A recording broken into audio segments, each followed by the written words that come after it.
Good evening and welcome to my midweek recap for the S&P 500 and plan ahead for Thursday and Friday. Was looking for a support play right around this, we'll call it 270, 175-ish, basically right around where this low was. If you follow me on StockTwits, I was also looking at basically a break below 270, 240, but decided against that because of the location of the 21 EMA and the 50 SMA and everything right here on the daily time frame. I was assuming there's going to be more support than there was breakdown participants. Anyways, once it held above, reclaimed VWAP with strength, closed above it, held for a moment, and I got in some 28 February 272 calls at 242. Now I know my plan was originally for about 2 weeks out, but there's a lot of premium in these calls at the moment, so I just went a little bit closer in. I wasn't planning on holding them overnight or anything, so that's why I chose those. Came up here, put in first topping candle, came back. I assumed it was going to at least test this 8 EMA, which it did. Held up nicely, put in yet another topping candle here with a decent amount of volume for the time of day that's there. So went ahead and got out once it broke below a red candle at 281. Overall, decent trade there.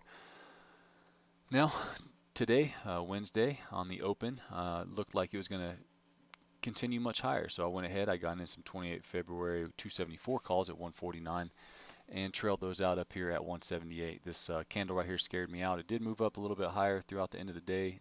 This was the reaction to the Fed news, and this was the aftermath of what happened. So let's go into what happened here on the day. We had what looks like a nice little intermediate trend resistance. I have to zoom out here a little bit further.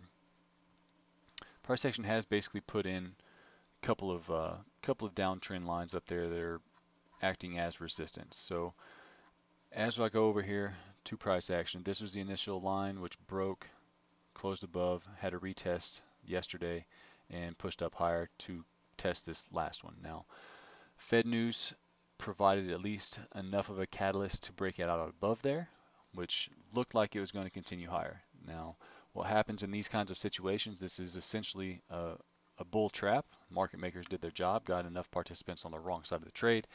And those people that did chase, as you can see, there was volume here on that break above. They were probably looking for liquidity to go ahead and unload their position, so tricked some participants into thinking it was going to be a breakout and trend continuation. Once it started rolling over, you see more volume down here at the bottom, starting to come in as it broke below this consolidation, broke back into the trend line, broke down below the VWAP, and continued much lower. Came into the 50 SMA, 21 EMA, chopped around for a little bit, and once it broke down below here again, you see another spike in volume. Those are stops being triggered, and market makers just simply unloading onto unsuspecting participants. Now it's all the way back down here to the 8 EMA, and this kind of huge overextended move, most participants are going to be looking for some sort of a bounce. Any kind of bounce at this point is probably going to be a dead cat bounce, and it's going to come back down. So that's going to take me into my plan for tomorrow, at least on the open. What I'm going to be looking for here is if it does open lower. Let me zoom out here a little bit to a higher time frame. It's a little bit clearer. If it opens up and pushes up, I will be looking to short it via puts up in this region here for or some 272.5 puts at least a week out in the future. Will not be holding these overnight. Just want to get in, take profits, and get out.